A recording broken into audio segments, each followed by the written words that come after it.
은혜로운 찬양 감사드립니다. 자, 오늘 하나님 말씀, 오늘 본문의 말씀입니다. 고린도후서 1장 3절부터 10절까지 말씀 오늘 또 함께 교독하고 말씀 나누겠습니다. 제가 먼저 읽을게요. 찬송하리로다. 그는 우리 주 예수 그리스도의 하나님이시여 자비의 아버지이시여 모든 위로의 하나님이시며 우리의 모든 환난 중에서 우리를 위로하사 우리로 하여금 하나님께 받는 위로로서 모든 환난 중에 있는 자들을 능히 위로하게 하시는 이시로다. 그리스도의 고난이 우리에게 넘친 것 같이 우리가 받는 위로도 그리스도로 말미암아 넘치는도다.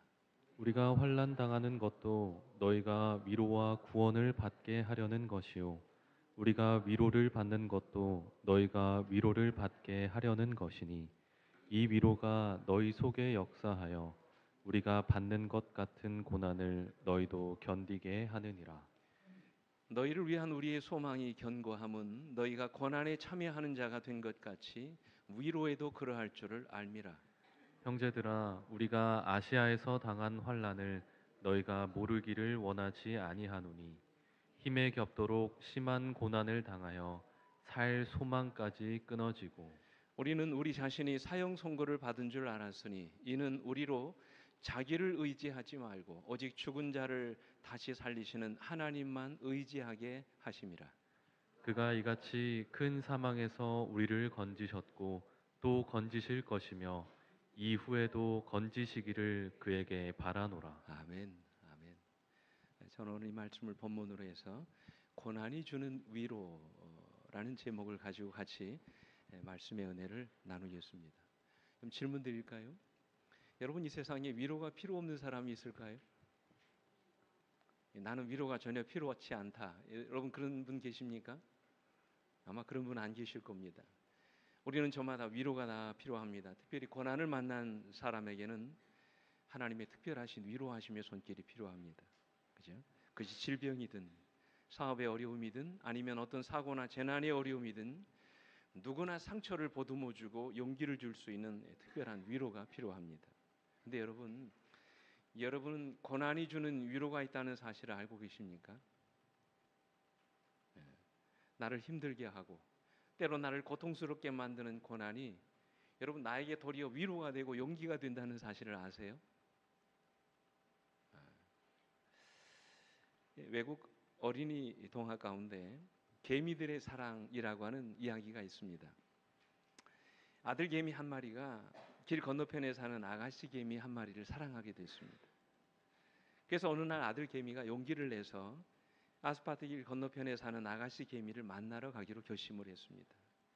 사람이 가는 걸음은 그냥 간단하지만 이 개미가 가는 걸음은 대단히 어렵습니다. 길이 험하고 오래된 길이어서 이 아들 개미가 제대로 그 길을 건널 수 있을지 아빠가 염려가 됐습니다. 그래서 아들 개미가 길을 갈 때 쓰라고 아주 기다란 지푸라기 두 덩이를 등에 엎여 주었습니다. 아들 개미는 왜 이런 것을 업고 가야 하느냐며 불평을 했습니다. 귀찮다고, 짜증난다고, 너무 무겁다고 불평을 합니다. 하지만 아빠 개미는 이 아들에게 그 지푸라기를 얹어주면서 꼭 갖고 가라고, 반드시 갖고 가야 된다고 하면서 여러 번 이렇게 이야기했습니다. 하는 수 없이 이 아들 개미는 무거운 지푸라기를 등에 짊어진 채로 투덜거리며 길을 가게 됐습니다. 그런데 얼마 후에 길을 가다 보니까 오래된 아스팔트 길 사이로 뭐가 생기냐면 갈라진 틈이 생겼습니다. 그 간격이 얼마나 넓은지 도저히 그 간격을 넘어갈 수가 없는 것처럼 보였습니다. 아들 개미에게는 너무나 힘든 고난의 난관이었습니다. 힘들게 여기까지 왔는데 다시 토집으로 돌아가야 하나 생각하니 두 다리에 힘이 빠졌습니다. 실망한 아들 개미가 그 자리에 털썩 주저앉아 버리는 순간 어디에 있던 등에 엎여 있던 지푸라기 두 개가 길 위로 나동댕이 쳐졌습니다. 그리고는 떼굴떼굴 굴러가더니 난관을 건널 수 있는 다리가 만들어지더라는 그런 이야기예요. 여러분, 이 이야기가 주는 교훈이 바로 그것입니다. 우리 인생의 무거운 짐이라고 불평했던 지푸라기가 오히려 그 난관을 건널 수 있는 다리가 되었다는 사실이지요. 아들 개미는 지푸라기로 만들어진 다리를 건너면서 이 아빠 개미의 지혜를 칭찬하게 되었다는 그런 이야기입니다. 여러분 이 이야기를 이해하시겠습니까? 오늘 본문의 말씀은 고난 중에 있는 우리에게 아주 중요한 지혜를 알려주시는 말씀이에요. 그래서 우리가 고난을 만날 때마다 어떻게 그 고난을 극복하고 위로를 받을 수 있는지 그 비결을 가르쳐 주신 대단히 중요한 말씀입니다. 여러분, 과연 우리가 어떤 위로를 받을 수 있을까요? 아까 말씀드렸던 것처럼 고난이 여러분과 저에게 주는 위로가 과연 무엇입니까? 사실 여러분, 고난은 아픈 것입니다. 그렇지요? 고난은 힘든 것입니다. 고난은 우리에게 필요 없는 것처럼 느껴집니다. 고난은 결코 우리에게 위로가 될 수 없는 것처럼 느껴집니다. 근데 바울은 고난에도 뭐가 있다고 말씀하세요? 위로가 있다고 말씀을 하세요. 1세기의 도시인 고린도는 그 당시 무역이 아주 번창한 도시였습니다. 물론 지금도 그렇습니다. 그런데 이 도시 안에는 바울의 전도를 받고 그리스도인이 된 상당히 많은 그리스도인들이 있었습니다. 그런데 그 당시에 고린도에 있던 대부분의 그리스도인들은 주로 어떤 사람들이었을까요? 서민들, 어렵고 힘들게 사는 가난한 서민들이었습니다. 힘없고 가난한 교인들이 거의 대부분이었어요. 게다가 그들이 이제 희망을 가지고 예수를 믿는다고 선택을 했는데 그들의 믿음 때문에 뭐를 당합니까? 핍박을 당하고 어려움을 당하고 시련을 당합니다. 이런 그들에게 오늘 바울이 오늘 본문의 말씀으로 위로를 하고 있는 것입니다. 이유가 무엇입니까? 우리가 고난을 받는 중에도 낙심하지 말고 용기를 얻을 이유가 있기 때문이라고 말씀하십니다. 다시 말해서 고난이 주는 뭐가 있기 때문이라고요? 위로가 있기 때문이라고 말씀을 하십니다. 한번 생각해 보십시오.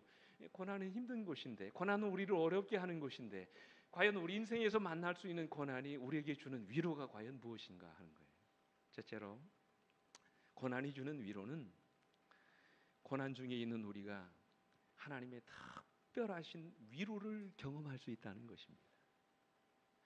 여러분, 이 말씀에 좀 동의하실지 모르겠어요. 그런 고난이 아니었다면 우리가 전혀 경험하지 못했을 하나님의 특별하신 위로를 우리 모두가 경험하게 된다는 사실이에요. 평안할 때는 전혀 느껴보지도 경험하지도 못했던 그런 하나님의 위로를 우리가 고난 중에 경험할 수 있다는 사실이에요. 정말 그런 것 같습니다.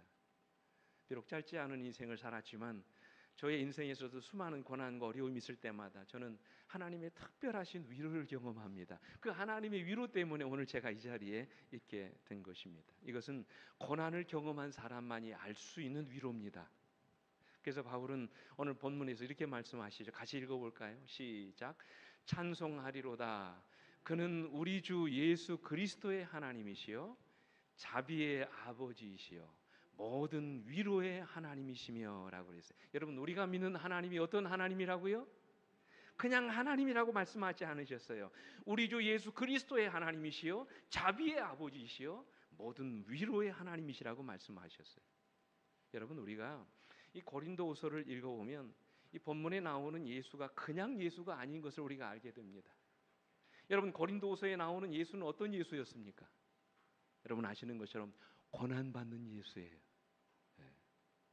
이 세상에 오셔서 수많은 고난과 눈물을 흘리셨던 바로 그 예수, 그 예수를 위로하셨던 아버지, 그 아버지가 우리 하나님이시라는 말씀이에요.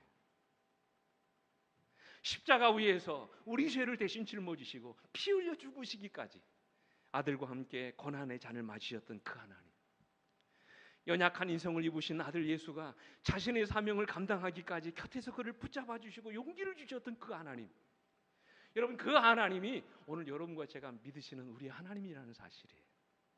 그분은 자비의 아버지이시고 모든 위로의 하나님이시라고 말씀하십니다. 그 하나님이 우리가 고난과 어려움을 당하는 순간마다 우리를 위로해 주시기 위해서 우리를 찾아오신다고 말씀을 하세요. 여러분, 이것이 우리에게 용기가 되지 않나요? 그러므로 우리는 그 하나님을 고난 중에서 만날 수 있게 되는 것입니다. 이것은 우리가 인생에서 아주 특별한 경험입니다. 그래서 오늘 본문에 보면 환난이나 고난이라는 말보다 더 자주 더 많이 나오는 단어가 뭡니까? 위로라는 단어지요. 사랑하는 성도 여러분, 기억하십시오. 환난이 또 고난이 어려울 수 있습니다. 우리를 힘들게 할 수 있습니다. 우리를 고통스럽게 만들 수 있습니다. 그러나 만약에 정말로 우리가 믿는 하나님이 우리가 환난을 만날 때마다 우리를 찾아오시고 우리를 위로해 주신다면 여러분, 우리가 그 환난을 견딜 수 있지 않을까요? 전능하신 하나님, 우리의 모든 형편과 처지를 다 알고 계시는 그 하나님, 내가 결코 겪고 있는 이 고통의 깊이와 아픔을 다 알고 계시는 그 하나님께서 내가 어려움을 만날 때마다 나를 찾아오셔서 나를 위로해 주시고 용기를 주신다면 여러분, 우리가 그 고난을 견딜 수 있지 않겠습니까? 그래서 여러분, 본래 위로라고 하는 말은 헬라어로 파라칼레오라고 하는 말인데요. 이게 무슨 말이에요? 파라라는 말은 곁에라는 말이고요. 칼레오라고 하는 말은 계신다는 거예요. 여러분, 위로가 뭔지 아세요? 때로 우리가 형제들이 어려움을 당하고 고통을 당할 때 위로한답시고 그에게 뭐 합니까? 섣불리 한 마디씩 거들잖아요. 그게 진정한 위로가 아니라는 거예요. 진짜 위로는 뭐라고요? 같이 있어주는 거예요. 같이 울어주는 거예요. 같이 기도하는 거예요. 같이 힘들어하는 것입니다. 근데 여러분, 그냥 내 곁에 오셔서 우두거니 서 계시는 것이 아니라 우리 곁에서 우리를 위로하시고 용기를 주실 뿐만 아니라 우리 모두가 감당할 수 있는 힘과 능력을 주신다고 말씀을 하세요. 그래서 마침내 고난을 이기고 승리할 수 있도록 곁에서 우리를 도와주신다고 말씀을 하세요. 이런 하나님이 우리가 고난을 만날 때마다 우리들 곁에서 우리들 가운데 오셔서 우리를 위로해 주신다면 여러분, 아무리 힘들고 어려운 고난이라 할지라도 견딜 수 있지 않겠습니까?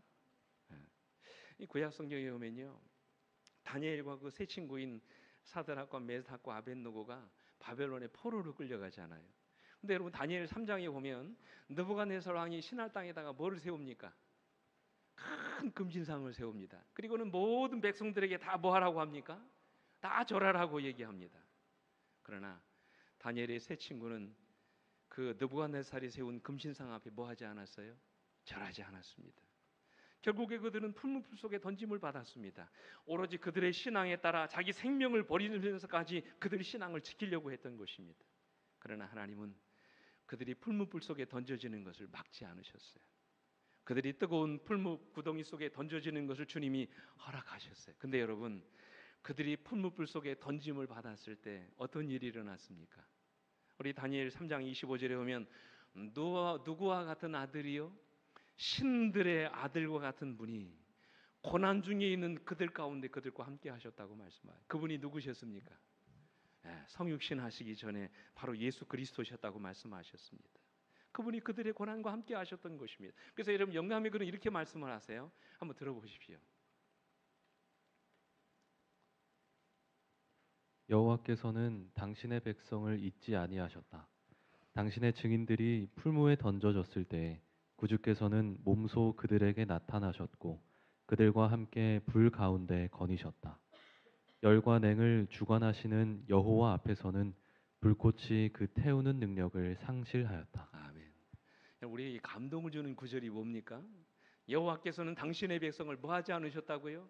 잊어버리지 않으셨다. 보세요. 그 다음 말씀. 당신의 증인들이 풀무에 던져졌을 때, 그 다음 말씀 보십시오. 구주께서는 몸소 그들에게 나타나셨고 그들과 함께 불 가운데를 거니셨다 그랬어요. 여러분, 이런 분이 우리가 믿는 하나님이십니다. 그래서 그들이 풀무불에서 나왔을 때 참 감동적인 말씀이 있죠. 37절에 오면 불이 능히 그들의 몸을 해하지 못하였고 머리 털도 그을리지 아니하였고 겉옷 pit도 변하지 아니하였고 심지어 뭣도 나지 않았다고요? 불탄 냄새도 나지 않았다고 말씀을 하셨어요. 아멘 아닙니까? 이처럼 우리가 고통 가운데 있을 때 우리 곁을 찾아오시는 분이 계십니다. 우리가 때때로 이유를 알 수 없는 고난으로 인하여 눈물을 흘릴 때 우리 곁에 다가오셔서 우리 마음을 위로해 주시는 분이 계십니다. 어느 때는 모든 것을 내려놓고 인생의 모든 것을 포기하고 싶은 유혹이 올 때 여전히 우리 가운데 계셔서 힘을 내라고 용기를 내라고 위로해 주시는 분이 계십니다. 바로 그분이 우리가 믿는 아버지 하나님이시라고 말씀하십니다.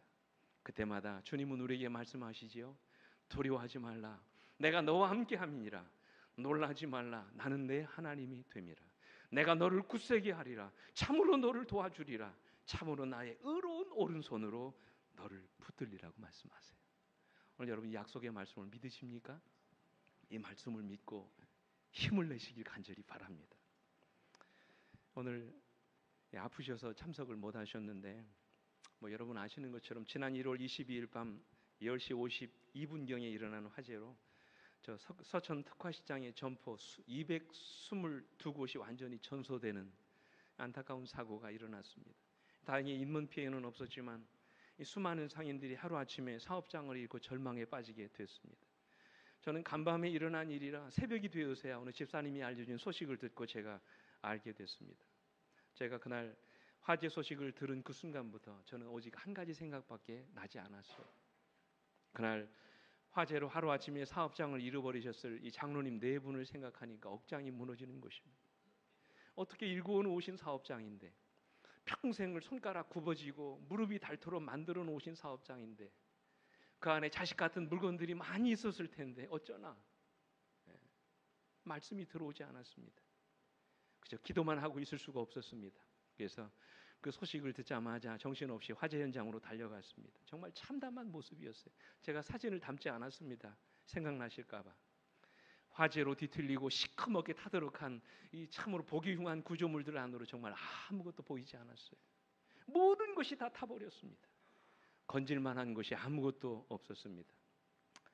이제 나중에 화재 현장에 도착하셔서 묵묵히 바라보고 계시는 장로님 네 분을 바라보면서 제가 할 수 있는 일은 그냥 함께 있는 것밖에 없었습니다. 얼마나 내 자신이 무기력하게 느껴지든지 그저 화재 현장에서 장로님과 함께 하나님께 기도하는 것밖에는 그들을 위해서 할 수 있는 것이 아무것도 없었습니다. 그런데 여러분, 우리 하나님은 어떻다고 말씀하십니까? 두려워하지 말라고 말씀하십니다. 놀라지 말라고 말씀하십니다. 참으로 우리를 도와주시겠다고 말씀하십니다. 그리고 그분의 의로운 오른손으로 우리를 붙들어 주시겠다고 약속하십니다. 다시 일어서게 하시는 거예요. 다시 힘을 얻게 하시는 것입니다. 그래서 우리가 그 힘든 고난을 견딜 수 있도록 능력을 얻게 되는 것입니다. 그리고 마침내 그 고난을 통해서 놀라운 하나님의 역사를 경험하게 하시는 것입니다. 그래서 욥처럼 내가 전에는 죽게 대하여 귀로 듣기만 하여 싸우나 이제는 눈으로 주를 보게 되었나이다 라고 고백할 수 있게 해주시는 것입니다. 여러분, 이것이 오늘 여러분과 제가 믿는 하나님이십니다. 이 엘리사 호프만이라고 하는 아주 유명한 목사님이 계십니다. 이분이 1800년도 분이니까 아주 오래된 분이시죠. 근데 이분이 자신의 고향인 미국 펜실베니아주에서 목사의 아들로 태어났습니다. 아버지 뒤를 이어서 목사가 되신 분입니다. 근데 이분은 어렸을 때부터 아주 음악에 탁월한 재능을 가지신 분이었어요. 그래서 작곡을 하고 작사를 하면서 많은 찬미가를 내신 분입니다. 이분이 기독교 교육에 아주 많은 관심을 가졌는데요. 이분이 유니온이라고 하는 신학교를 졸업하고 결혼을 한 다음에 곧바로 이제 목회를 시작했습니다. 평생을 목회를 위해서 헌신하셨습니다. 근데 이분이 어떤 일을 하셨냐면 인생 말년에, 목회 말년에 빈민촌 아시죠? 가장 어려운 사람들이 살고 있는 빈민 지역을 들어가서 그들을 대상으로 전도하며 목회를 하셨습니다. 그래서 이분은 설교 준비를 하고 찬송시를 짓기 위해서 서재에 앉아 있는 시간을 제외하고는 거의 대부분의 시간을 날마다 성도들 가정을 돌아보고 그들을 위해서 기도하는 시간을 가졌다고 합니다. 그런데 어느 날 1894년 어느 이른 봄날 한 가난한 성도의 집을 방문했습니다. 방문을 했는데 그 집에 있는 부인이 나오자마자 눈물이 그냥 이번 눈에 팍 맺혀가지고 있는 거예요. 뚝뚝뚝 흘리시면서 아주 비통해 하시는 것입니다. 알고 봤더니 그 여인의 가정에 아주 큰 시련이 닥쳐온 것입니다. 착하게 살았던 분인데, 아주 의로운 인생을 살았던 분인데 그 가정이 견딜 수 없는 어려움이 닥쳐온 것입니다. 얼마나 비통하고 어려운 일이었는지 그들이 짊어지기에는 너무도 힘든 짐이었습니다. 결국에 아무 말도 할 수 없었던 목사님은 저처럼 그날 그 가정을 위해서 간절히 하나님께 기도하고 집을 나왔습니다. 근데 돌아오는 길에 그런 힘들고 어려운 그 성도를 위해서 그가 할 수 있는 것이 아무것도 없다는 사실을 알고 의기소침하기 시작했습니다. 근데 한편으로는 우리 인생의 무거운 짐을, 우리의 곤고한 상황을, 우리의 억울하고 힘든 모든 무거운 짐들을 우리 하나님이 아시고 돌봐주실 것이라고 하는 확신이 생겼습니다. 그래서 우리가 인생의 모든 무거운 짐들을 하나님께 맡기면 하나님이 우리의 형편과 처지를 다 아시고 도와주실 것이라고 하는 확신을 갖게 됐어요. 그 순간에 그의 마음속에 하나님의 평안이 찾아오기 시작합니다. 그래서 그는 집으로 돌아와서 곧바로 시를 적었습니다. 그렇게 해서 만들어진 찬미가 557장. 여러분 아시죠? 내 모든 시험 무거운 짐을이라고 하는 그런 찬미입니다. 여러분 이 찬미 가사를 아죠? 내 모든 시험 무거운 짐을 주 예수 앞에 뭐하면? 아뢰며 근심에 쌓인 날 돌아보사 내 근심 모두 뭐 하신다고요? 맡으시네. 후렴 보세요. 무거운 짐을 나 홀로 지고 견디다 못해 쓰러질 때 불쌍히 여겨 구원해 주리 은혜의 주님 오직 예수.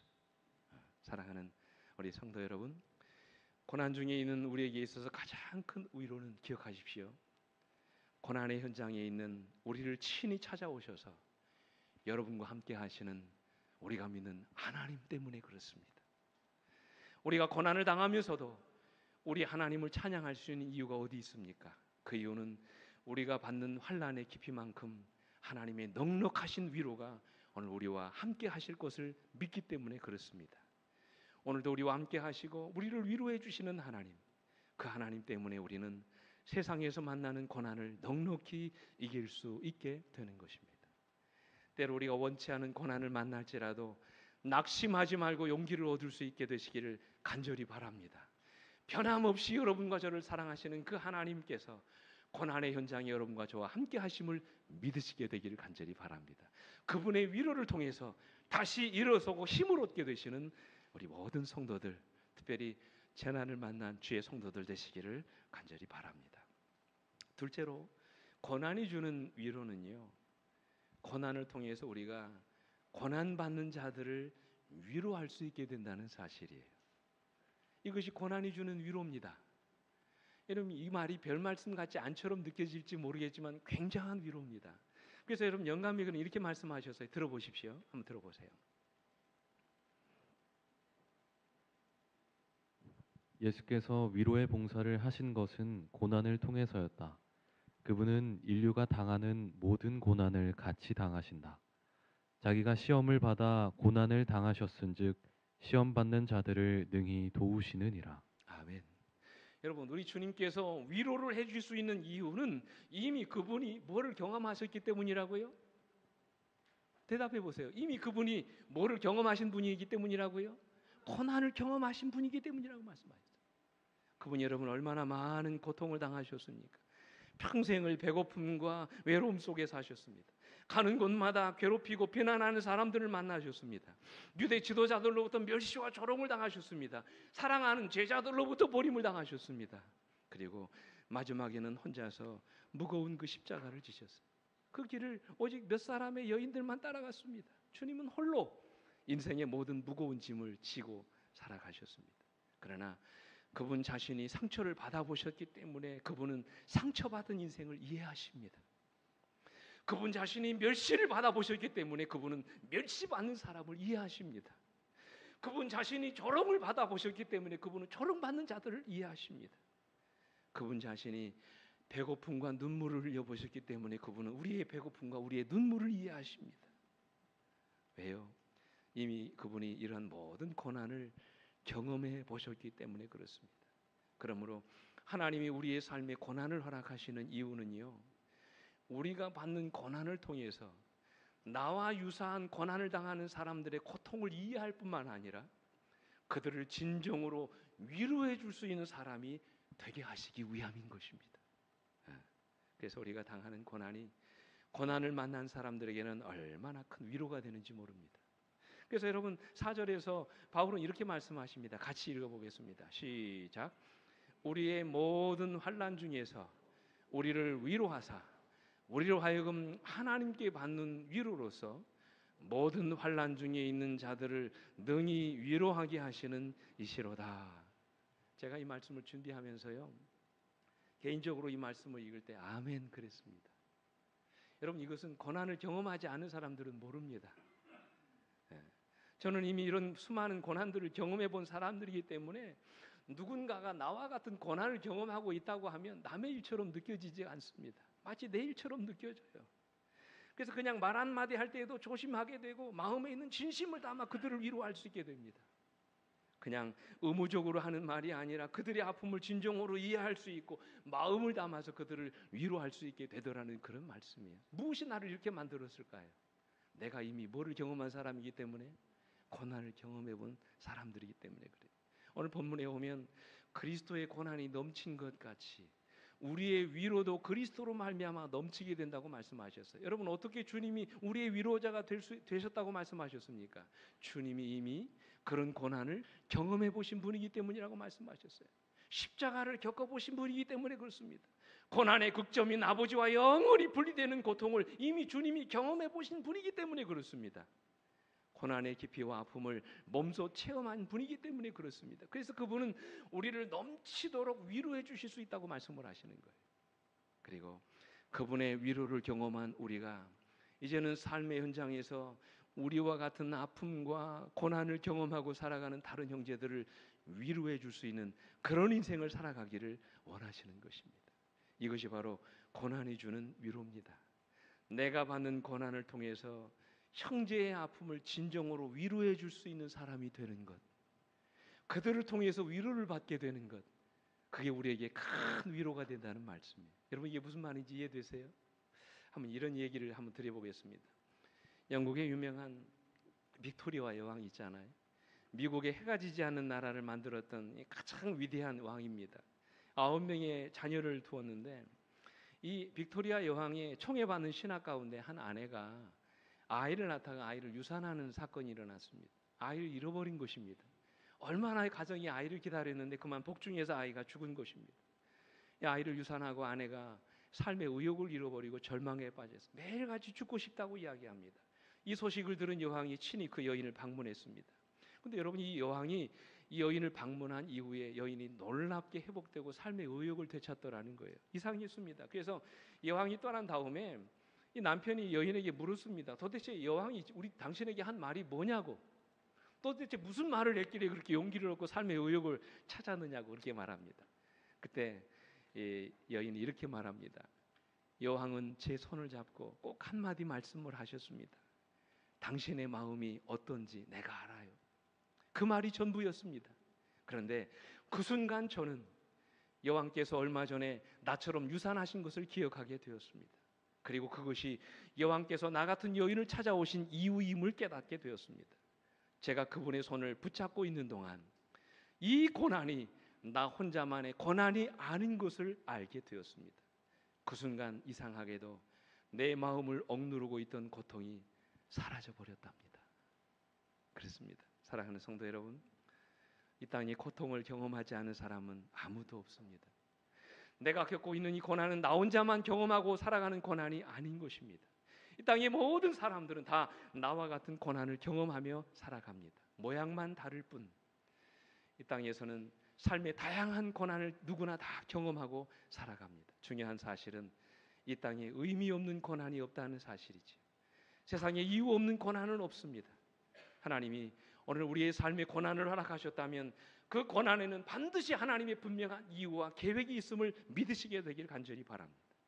도리어 하나님은 그 고난을 통하여 우리를 연단하시고 우리의 모난 부분들을 다듬어 주실 뿐만 아니라 이제는 나와 같은 고난 중에 있는 성도들을, 형제들을 위로하며 그들에게 용기를 줄 수 있는 더 큰 믿음의 사람이 되기를 주님은 원하시는 것입니다.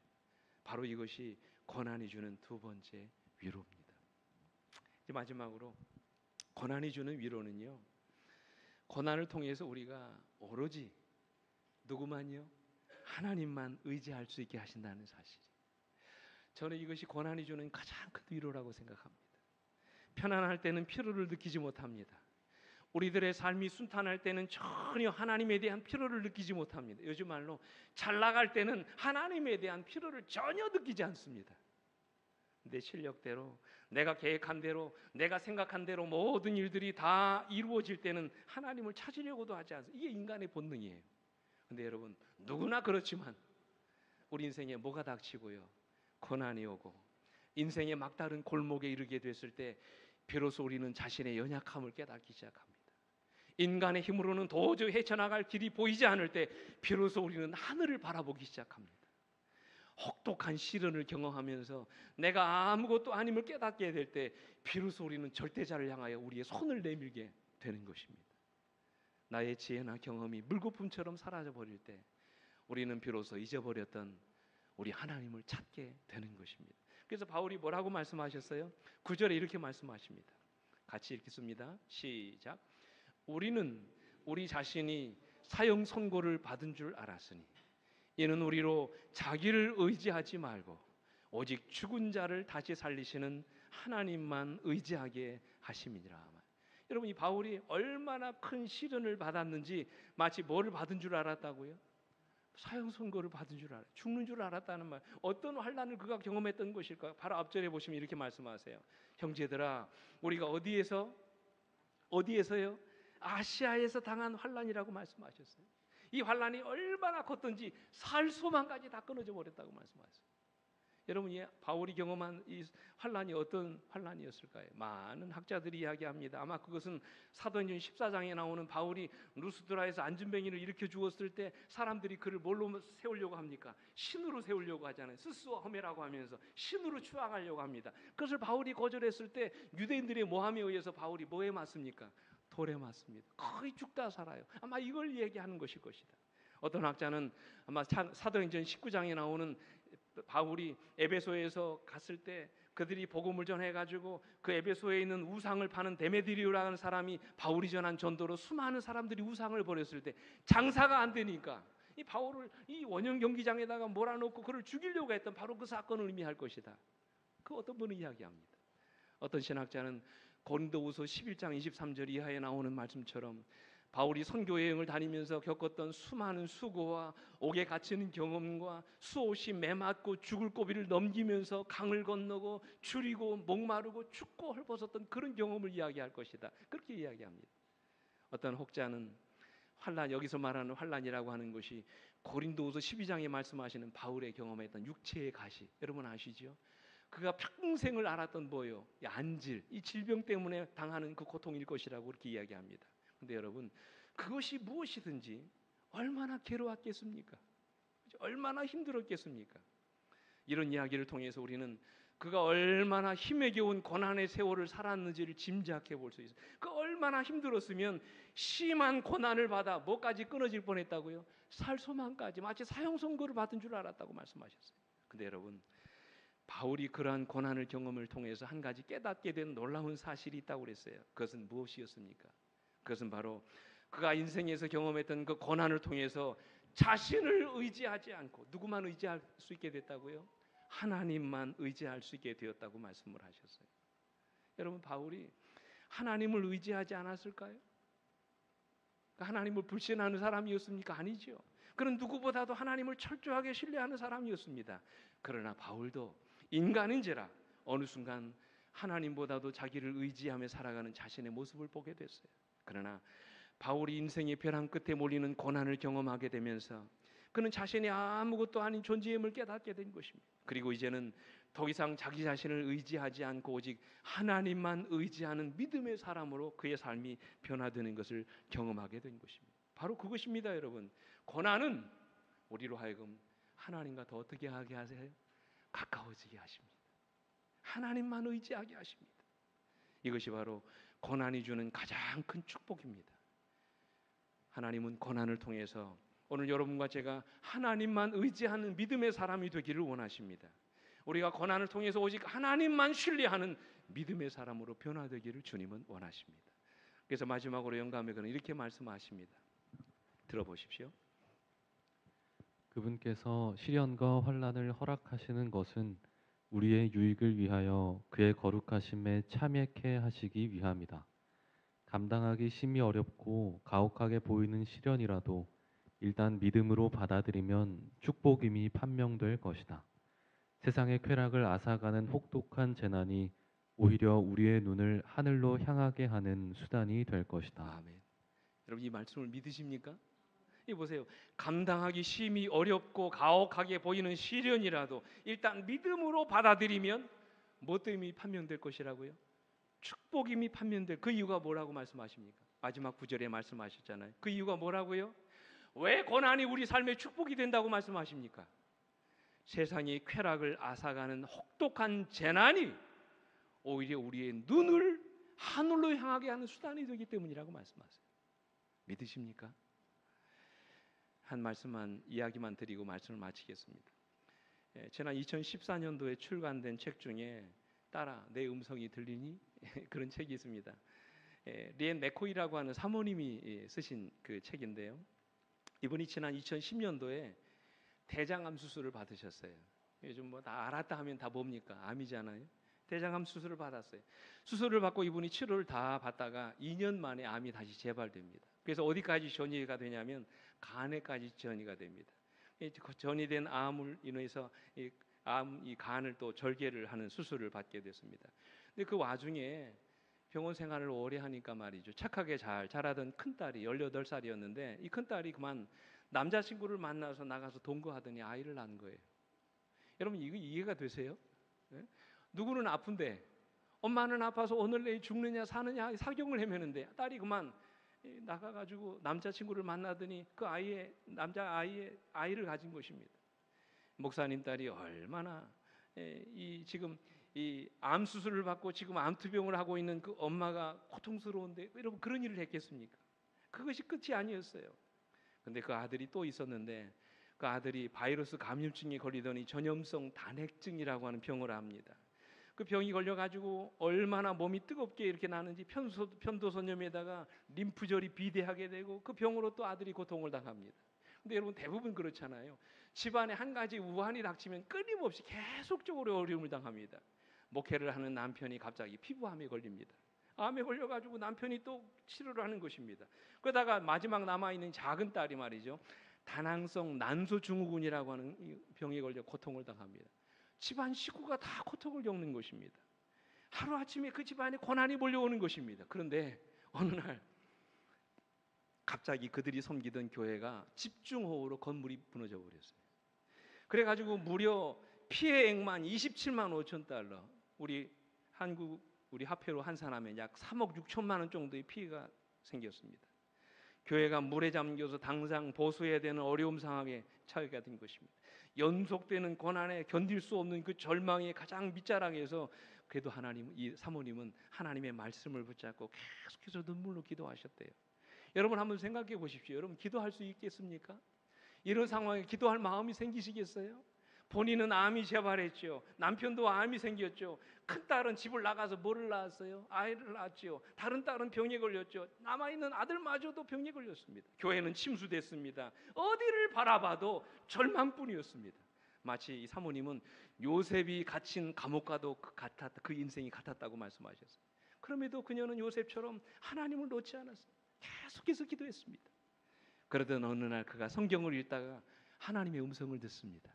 이런 음성이 들렸어요. 딸아, 내가 요셉에게 기나긴 고난과 감옥 생활을 하게 했고 결국에 나는 그를 애굽의 총리가 되게 하였는데 내가 그때보다 더 못한 하나님이라고 생각하느냐?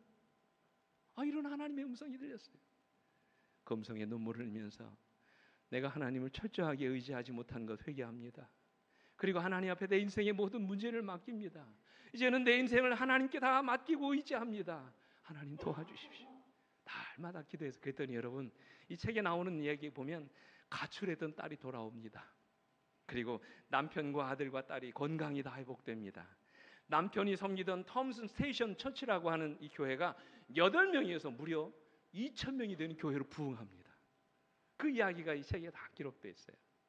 지난 25년 동안 수많은 고난을 겪으면서 8명에서 출발했던 교회가 2,000명으로 불어나는 놀라운 축복을 경험하게 돼요. 그 이야기가 책에 다 기록되어 있어요. 그러면서 이 책에서 사모님은 마지막으로 이런 말씀을 하세요. 일반적으로 하나님께서 귀에 들리는 음성으로 우리에게 말씀하지 않을지라도 하나님은 언제나 말씀하고 계십니다. 그러나 그분의 세미한 음성을 듣는 법을 배우기란 쉽지 않지요. 하나님께서 우리와 대화하기를 바라시고 우리와 여전히 함께 하신다는 것을 확신시켜 주시길 원하시는 때가 바로 우리가 시련과 고통을 겪는 순간입니다. 고난의 때에 주님을 붙잡으시기 바랍니다. 과거에 대한 후회와 미래에 대한 불안으로 살지 말고 오직 넘치는 평안과 평안의 삶을 살아가십시오. 이 말씀하십니다. 참 대단한 사모님 아닙니까? 사랑하는 성도 여러분, 여러분은 고난이 주는 위로가 뭐라고 생각하십니까? 물론 고난은 우리를 힘들게 합니다. 고난은 우리를 절망하게 합니다. 고난은 우리를 고통스럽게 만듭니다. 그래서 사람들은 고난을 피하고 싶어 합니다. 할 수 있으면 고난을 경험하지 않고 싶어 합니다. 그러나 그럴지라도 고난이 우리에게 주는 뭐가 있어요? 위로가 있습니다. 여러분 그 위로가 뭐라고 말씀하십니까? 우리 인생의 고난이 우리로 하여금 하나님만을 의지하게 한다는 사실이에요. 나를 비우고 오직 하나님만을 신뢰하게 한다는 사실이에요. 내가 아닌 하나님만을 붙들게 한다는 사실이에요. 저는 이것이 우리가 경험할 수 있는 고난 가운데서 하나님이 주시는 가장 큰 축복이라고 생각합니다. 그러면 여러분, 고난은 우리로 하여금 하나님과 가장 가까워지게 만들어줍니다. 부디 고난 중에도 용기를 잃지 않게 되시기를 간절히 바랍니다. 절대로 절망하지 않게 되기를 간절히 바랍니다. 하나님을 원망하거나 불평하지 않게 되기를 간절히 바랍니다. 모든 것이 합력하여 선을 이루게 하시는 하나님이 고난 중에 있는 우리를 마침내 축복하시고 승리하게 하실 줄 믿으시게 되기를 간절히 바랍니다. 부디 고난 중에도 승리하셔서 더 큰 믿음의 사람으로 성숙해 가시는 여러분과 제가 되기를 간절히 바라면서 오늘 말씀을 마치겠습니다. 우리 함께 일어나셔서 찬양 부르겠습니다.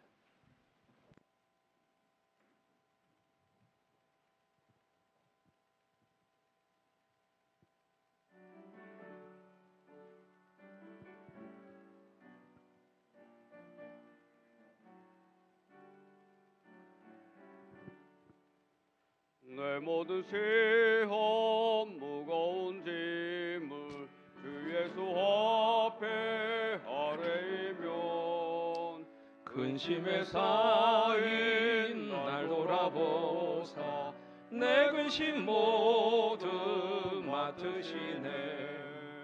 무거운 짐을 나 홀로 지고 견디다 못해 쓰러질 때 불쌍히 여겨 구원해 주리 은혜의 주님 오직 예수.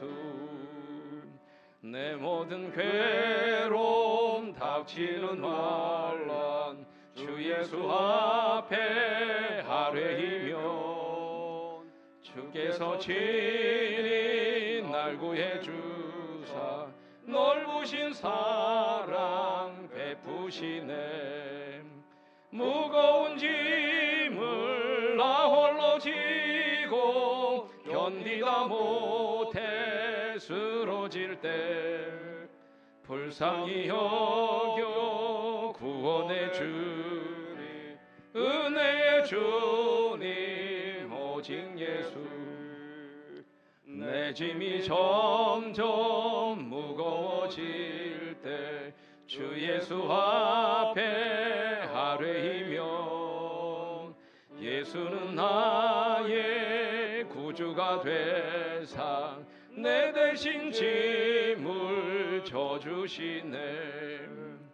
무거운 짐을 나 홀로 지고 견디다 못해 쓰러질 때 불쌍히 여겨 구원해 주리 은혜의 주님 오직 예수.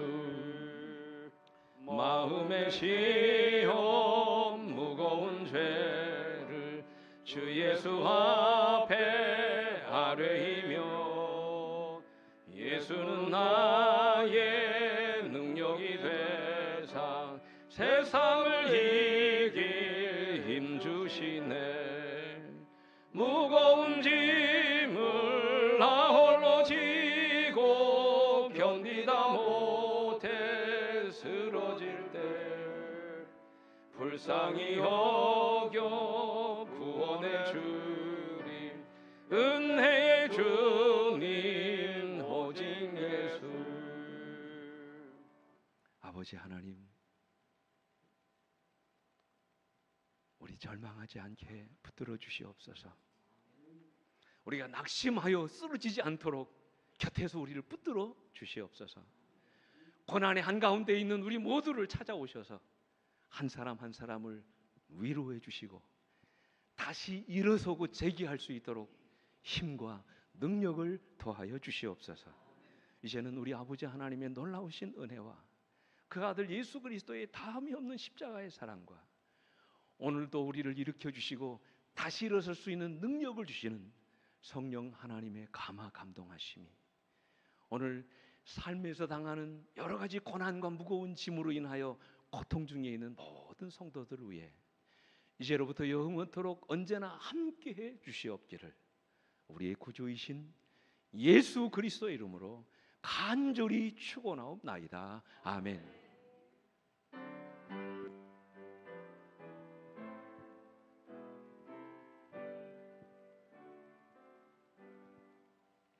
내 손에 모신 확실히 오시리 내가 곧